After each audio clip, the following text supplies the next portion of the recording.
지금까지 세계적으로 어떤 사람이 가장 부자였는가 살펴보면 미국의 락펠러라고 하는 사람이 제일 부자였다고 그렇게 이야기를 합니다. 그러나 최근에 이 세계적으로 누가 부자인가? 빌 게이츠가 부자다라고 얘기하는데 그는 재산이 현금이 한 1000억 정도 가지고 있다는 것입니다. 1000억 달러를 가지고 있다는 거예요. 1000억 원이 아니고요. 1000억 달러인데 1000억 달러는 우리나라 돈으로 환산을 하면 122조 4천억 정도. 엄청난 액수죠. 그러나 락펠러가 가지고 있었던 재산을 오늘날로 이렇게 환산을 해보면 빌 게이츠의 재산의 13배를 락펠러가 가지고 있었다는 거예요. 그러니 얼마나 부자입니까? 당신이 어떻게 이렇게 부자가 되었습니까? 라고 묻는 사람들의 질문에 락펠러는 항상 어머니의 기도 때문입니다. 어머니께서 저를 위해서 기도해 주시고 격려해 주셨기 때문에 제가 이렇게 부자가 되었습니다. 라고 늘 고백을 합니다. 그리고 어머니는 그에게 삶의 지침 10가지의 삶의 지침을 주었는데 그 10가지 중에 3가지를 좀 말씀을 드리면 첫 번째는요. 하나님을 친아버지처럼 섬겨라. 그냥 구체적으로 섬기라는 거예요. 우리가 부모에게 효도할 때에 뭐 감사합니다, 사랑합니다 말로만 하지 않잖아요. 부모님에게 막 효도를 구체적으로 하는 것처럼 하나님을 친아버지처럼 섬겨라. 두 번째는 목사님을 하나님 다음으로 섬겨라. 저희 교인들도 좀 그런 걸 좀 알았으면 좋겠어요. 그리고 세 번째는요. 원수를 만들지 말라라는 거예요. 그리고 7가지가 더 붙여져 있는데 여러분들 나중에 기회가 되면 찾아보세요. 이 세상을 살아가다 보면 정말 힘든 일 중에 한 가지는 참된 우정을 나눌 수 있는 진정한 친구를 만나는 것이 정말 어려운 일 같습니다. 힘든 일 가운데 다른 사람이 다 아니라고 할 때에 비난하지 않고 이해하고 격려하고 내 편이 되어줄 수 있는 진정한 친구를 만드는 것 너무너무 어려운 것 같아요. 저도 지금까지 뭐 여러 학교를 지나고 또 신학교를 졸업하고 목회를 하지만 친구 한 명을 만나기가 정말 쉽지 않은 것 같고 지금 저에게 있어서 친구라고 하면 신학교 1학년 때 기숙사에서 같이 밥 먹고 기도하고 그런 친구가 지금까지 수십 년 전의 친구가 지금까지 이어지는 걸 보면 친구 한 명을 만드는 것이 쉽지 않다고 생각이 됩니다. 반대로 원수를 만드는 일은 왜 그렇게 쉬운지 모르겠습니다. 조그만 감정이 상해도요 원수가 되고요. 작은 이익을 서로 막 집착하려고 원수가 되고요. 얼마나 원수 만드는 일이 쉬운지 모릅니다. 하나님은 우리들에게 원수를 만들지 말라, 원수를 사랑하라까지 말씀하고 있습니다. 마태복음 5장 44절을 보면 나는 너희에게 이르노니 너희 원수를 사랑하며 너희를 박해하는 자를 위하여 기도하라고 말씀하십니다. 무슨 말이에요? 원수를 만들지 말라. 또 원수가 있다면 그를 사랑하여 품으라. 이런 이야기입니다. 그러면 하나님께서 왜 우리에게 원수를 만들지 말라고 하셨을까요? 그 이유는 우리를 창조하신 목적이 이 땅에 보내신 이유가 원수를 삼는 것이 아니라 하나님을 사랑하고 이웃을 사랑하라고 하나님 기뻐하는 일만 하다가 살아도 이 세상은 너무 시간이 짧답니다. 만약에 여러분들이 오늘부터 우리 권사님이 누구를 원수 삼았어요. 권사님이니까 다 저를 보잖아요. 예, 원수를 삼았는데 그 원수 갚는 일에 최선을 다해서 여러분의 인생을 쏟아붓는다고 하면 원수를 갚았다고 하더라도 얼마나 후회와 허탈감만 있겠느냐라는 거예요. 여러분의 인생이 짧지 않아요. 금방 환갑이 오잖아요. 금방 70이 되잖아요. 금방 80이 됩니다. 저희 어머니가 지금 102세예요. 금방 세월이 지나요. 그런데 그 일에 원수 갚는 일에 집중한다면 얼마나 허탈합니까? 하나님은 우리를 원수 갚으라고 이 땅에 보내신 것이 아니요 하나님 나라를 위하여, 하나님의 영광을 위하여, 하나님 기뻐하시는 일에 집중하는 저와 여러분 되시기를 주님의 이름으로 기원합니다. 두 번째는요, 원수 갚는 일은 하나님께 맡기라는 거예요. 이사야 63장 4절에 보면 이는 내 원수 갚는 날이 내 마음에 있고 라고 말씀하십니다. 히브리서 10장 30절 보면 원수 갚는 것이 내게 있으니 내가 갚으리라 말씀하십니다. 원수 갚는 것은 하나님께 맡기고 우리는 하나님 기뻐하시는 일, 정말 사랑하고 품고 세워가고 하나님 나라를 헌신하는 그러한 일로 우리는 가득 채워야 할 것입니다. 하나님은 원수를 갚으시는 분이에요. 아말렉을 기억하시지 않습니까? 이스라엘 백성이 애굽에서 나왔습니다. 그때의 아말렉이 이 광야의 도적들이 이스라엘을 치려고 했을 때 하나님은 그것을 기억해서 400년이 지났습니다. 수백 년이 지났습니다. 사울왕을 시켜서 아말렉을 진멸하라. 놀라우신 분 아닙니까? 또 이스라엘 백성이 요단강을 건너서 가나안 땅에 들어갔을 때 여리고 사람들이, 여리고성이 하나님의 길을 막았습니다. 이스라엘 백성들의 길을 가로막았어요. 그때 하나님이 여리고성을 무너뜨리고 어떻게 저주하셨느냐? 만약에 다시 여리고성의 성벽의 기초를 세우면 장자를 잃을 것이고 문을 만들어 닫으면 마지막 막내를 잃게 될 것이다. 진실로요, 나중에 베델 사람 히일이 그 일을 하다가 장자와 막내를 잃어버렸어요. 하나님이 이런 분이십니다. 구약 성경을 보십시오. 수많은 이스라엘의 선지자들이 여호와의 날을 선포합니다. 여호와의 날, 여호와의 날. 여호와의 날은 하나님이 심판하시는 날이고 하나님께서 원수로 삼으시는 날입니다. 이스라엘 백성들은 여호와의 날에 대한 의미를 정확하게 알고 있습니다. 우리는 원수를 갚는 인생이 아니고 모든 것을 하나님께 맡기고 우리는 하나님 기뻐하시는 일로만 가득한 하루하루의 삶이 되어야 할 줄 믿습니다. 오늘 설교 제목을 보면 무엇입니까? 한번 읽어볼까요? 시작. 하나님의 대적. 근데 사실 오늘 본문 사무엘상 18장을 다 읽어보면 하나님의 대적, 하나님의 원수, 이러한 단어는 나오지 않습니다. 그러면 어떤 단어가 나올까요? 어떤 단어가 나옵니까? 29절에 보면 다윗의 대적이라는 단어가 나옵니다. 무슨 뜻일까요? 하나님의 대적과 다윗의 대적이 이퀄, 똑같다라는 거예요. 왜 그렇습니까? 하나님께서 다윗과 동행하시고 다윗은 하나님 마음에 합한 인생이고 주님의 뜻을 이루는 사람이고 하나님의 구속적인 그런 구속사의 그 중심에 하나님이 그의 인생을 주관하시고 인도하시기 때문에 다윗을 대적한다고 하는 것은 결국엔 누구를 대적한다고 하는 것입니까? 하나님을 대적한다는 것. 케냐에 가장 여러 부족 중에 공격적인 부족이 있는데 바로 마사이 부족이에요. 마사이 부족을 여러분 혹시 다큐멘터리로 이렇게 제작돼서 한 프로그램을 한번 보신 기억이 있습니까? 그들은 긴 창을 들고요 점프를 하는데 다 마이클 조단 같아요. 얼마나 점프를 잘하는지 몰라요. 근데 그 창 한 자루를 가지고 무엇을 하느냐? 성인식이에요. 이 창을 가지고 무엇을 잡으면 어른이 되느냐? 사자를 때려 잡으면 어른이 되는 거예요. 이러니 이 창 한 자루로 사자를 잡을 정도니 얼마나 무시무시한 부족입니까? 근데 그 부족에 복음을 전한 사람이 있습니다. 그 부족에 교회를 세운 사람이 있습니다. 바로 엘리야 신부라고 하는 목사님이십니다. 근데 그분은 본래 태어날 때 어느 집안에서 태어났느냐? 이슬람 집안에서 태어났어요.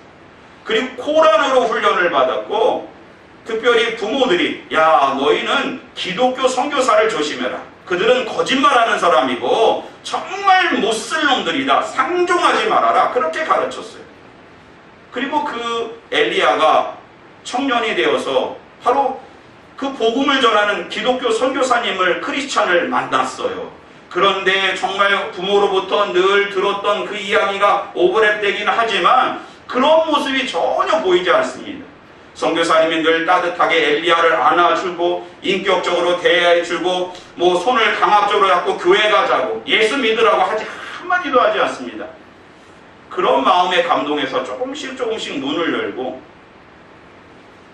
야, 저분이 전하는 예수, 저분이 믿는 하나님 나도 믿어봐야겠다. 그래서 그가 예수를 믿게 됐어요. 집안에서 난리가 났습니다.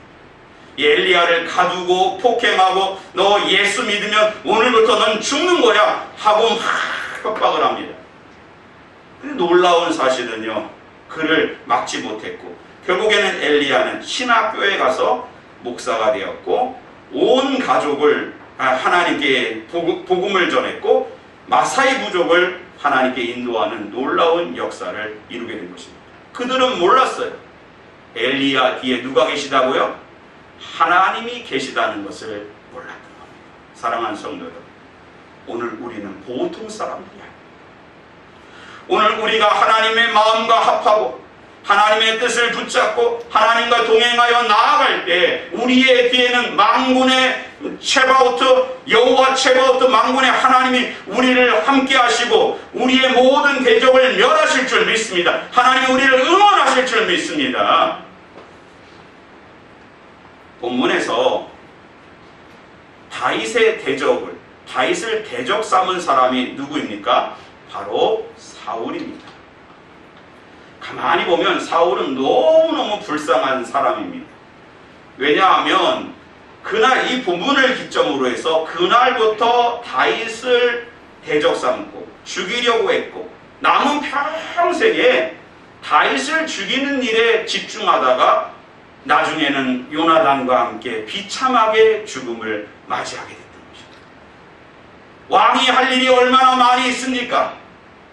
왕이 그 나라를 위하여 얼마나 많은 일들을 이룰 수 있습니까? 그러나 그런 모든 일을 다 접어두고 오직 다윗을 죽이는 일에 집중했으니 얼마나 불쌍한 인생을 산 것입니까? 그럼 그 이유가 뭘까요? 본문에 나와 있는데 18장 전체를 읽어보면 어떤 일이 있냐면 이 다윗이 골리앗을 물리치고 다시 베들레헴으로 돌아간 것이 아니라 사울은 그를 왕궁에 거하게 했고 군대의 장으로 삼았습니다. 천부장으로 삼았습니다. 그리고 이스라엘 군대를 줘서 블레셋과의 계속 전쟁에서 나가게 했고 전쟁에서 다윗이 승리합니다. 돌아오는데 어떤 일이 있었느냐? 18장 7절 같이 한번 읽어보겠습니다. 시작. 여인들이 뛰놀며 노래하여 이르되 사울이 죽인 자는 천천히요 다윗은 만만이로다. 막 소고를 치고 춤추고 병세를 가지고 얼마나 이제 꽹과리 같은 거죠. 쨍쨍쨍 집중하게 한다는 거예요. 그러니까 예루살렘의 인구가 고작 해봤자 10,000명 정도밖에 되지 않는데 그러한 막 울려 퍼지고 소고를 치고 울리니까 사람들이 집중하잖아요. 집중하는 가운데 여인들의 노래가 사울이 죽인 자는 천천히요 다윗이 죽인 자는 만만이로다. 무슨 뜻이에요? 진정한 우두머리는 누구다? 바로 다윗이다.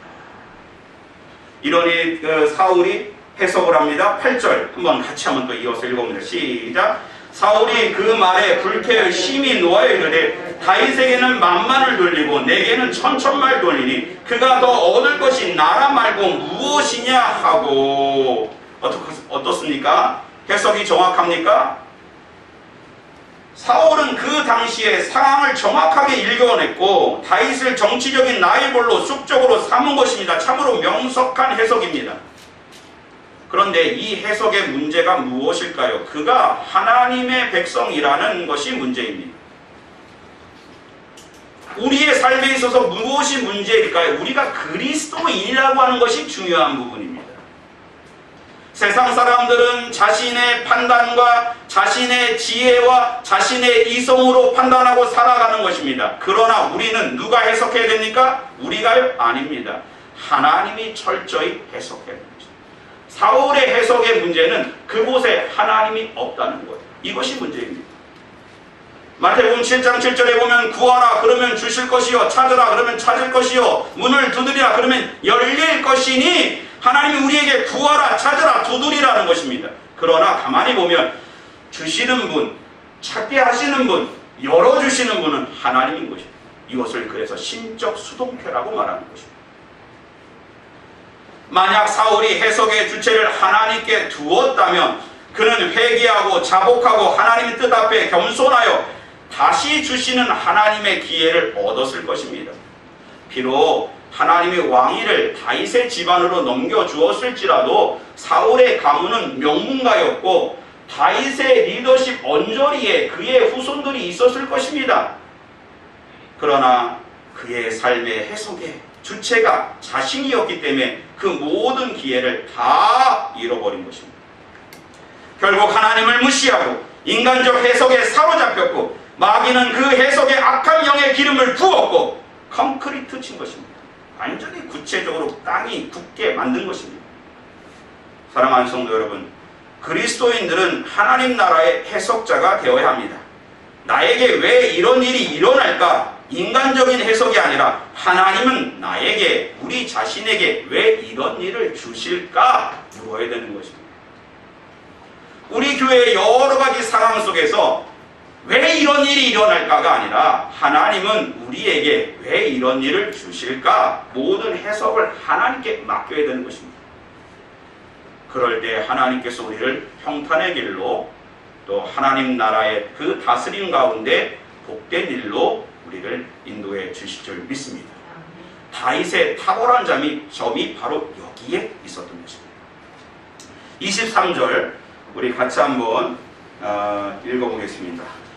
시작. 사울의 신하들이 이 말을 다윗의 귀에 전하매 다윗이 이르되 왕의 사이 되는 것을 너희는 작은 일로 보느냐? 나는 가난하고 천한 사람이라 한지라. 이게 무슨 말이냐 하면, 자 보세요.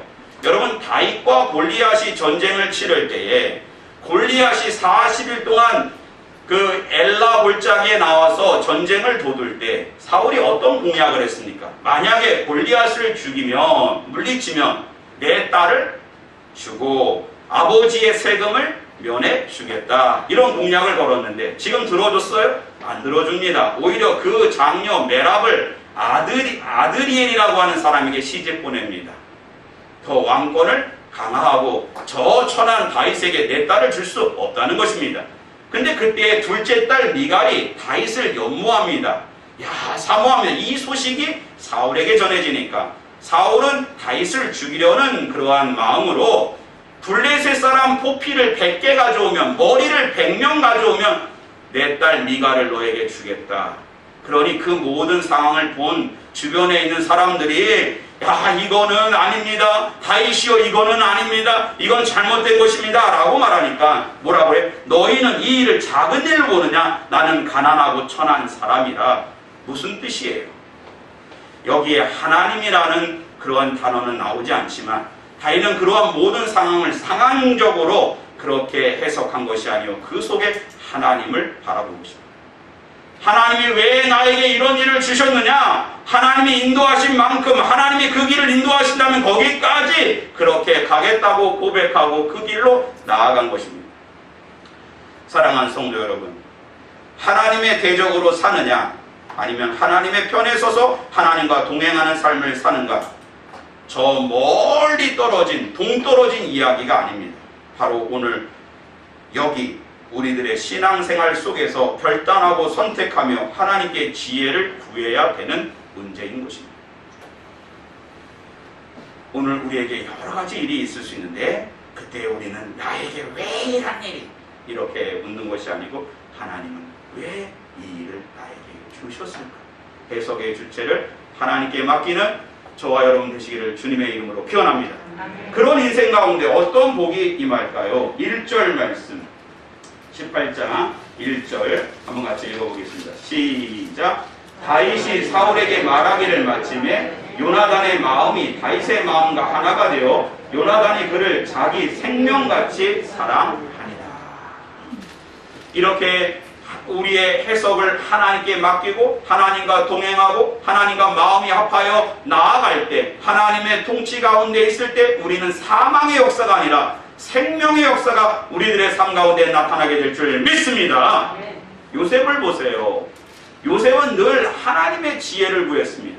하나님의 비전을 품었어요. 하나님의 꿈을 그 마음에 품고 살았습니다. 그를 형제들이 죽이려고 했지 않았습니까? 또 보디발이 그를 죽이려고 했지 않습니까? 애국에서 사망의 그늘이 그를 그렇게 억누르고 있었지만 결국에는 하나님의 지혜가 충만한 그를 통하여 생명의 역사가 나타나잖아요. 형제들을 살립니다. 애국을 살려냅니다. 7년의 흉년 가운데 애국의 모든 사람과 고대 근동에 있었던 그러한 민족들을 살려냅니다. 거듭 나중에는 70명의 그러한 야곱의 후손들을 살려냅니다. 사랑하는 성도 여러분, 오늘 우리는 저 먼 이야기 아닌가 하는 것이 아니라 우리의 삶 속에 하나님은 왜 나에게 이 일을 주셨을까? 하나님은 나를 왜 이렇게 어렵게 하셨을까? 하나님에게 해석을 맡긴다면 여러분을 통하여 생명의 역사가 나타날 줄 믿습니다. 여러분 보세요. 요나단은 사울의 아들입니다. 그러나 다윗을 너무너무 사랑하여 그에게 모든 군복과 칼과 활과 띠를 다 내어줍니다. 여러분 생각해요. 요나단도 군인이에요. 군인인데 자신의 칼과 군복을 내어줬다고 하는 것은 다윗에게 모든 생명을 의뢰한다는 거예요. 왜? 다윗은 생명력이 강했기 때문에 모든 것을 맡긴 것이죠. 사랑하는 성도 여러분, 하나님의 지혜가 성육신으로 우리에게 오신 분이 바로 예수 그리스도입니다. 오늘 우리는 우리의 모든 것을 벗어서 생명이 되신 예수님에게 의뢰하고 신뢰하고 나아간다면 이 사순절 기간 생명의 역사로 충만한 우리 모두가 될 줄 믿습니다. 하나님의 지혜를 하나님의 해석을 붙잡고 나아가시기를 바랍니다. 다음으로 주시는 하나님의 복은 마지막 30절로 넘어갑니다. 30절 같이 한번 읽어보겠습니다. 시작. 블레셋 사람들의 방백들이 싸우러 나오면 그들이 나올 때마다 다윗이 사울의 모든 신하보다 더 지혜롭게 행하며 이에 그의 이름이 심히 귀하게 되리라. 하나님, 우리가 하나님의 뜻 가운데 우리의 삶의 해석을 하나님께 맡기면 하나님은 우리를 지혜롭게 하시고 오히려 세상이 우리를 두렵게 만드시고 하나님은 우리를 존귀하게 만들어 주실 줄 믿습니다. 다니엘을 기억하십니까? 다니엘서 2장에 보면 다니엘과 세 친구가 바벨론에 다 포로로 끌려갔을 때 느부갓네살이 꿈을 꿉니다. 한 신상을 본 것이죠. 그리고 바벨론에 있는 모든 박수와 술객과 또 점성가들, 점술가들, 모든 지혜자들에게 내 꿈을 마치라고 말합니다. 그들이 말하죠. 꿈을 알려주면 해석하겠습니다. 너희는 나를 속이는 자들이다. 내 꿈을 해석하지 못하면 너희는 다 죽는 것이다. 그 지혜자의 그룹에 누가 있어요? 다니엘과 세 친구도 있었던 거예요. 다니엘과 세 친구도 다 죽을 형편 가운데 있는데 하나님이 다니엘을 지혜롭게 하셨고 다니엘을 통하여 이 느부갓네살 왕의 꿈을 정확하게 보여주고 해석합니다. 그 이후에 느부갓네살이 다니엘을 높이죠. 모든 지망을 통치하게 하고 다스리게 하고 또 모든 바벨론의 그러한 지혜자들 위에 우두머리로 세우는 역사가 있습니다. 사랑하는 성도 여러분, 우리는 빨리 살아간다고 빨리 스피드 있게 나아간다고 그것이 중요한 것이 아니라 오늘 우리의 삶 가운데 철저하게 하나님의 해석을 붙잡고 우리의 삶의 주관자이신 하나님을 의지하고 나아갈 때 하나님께서 우리 가운데 생명의 역사를 이루시고 우리를 지혜롭게 하시고 존귀케 만들어 주실 줄 믿습니다. 기도하겠습니다.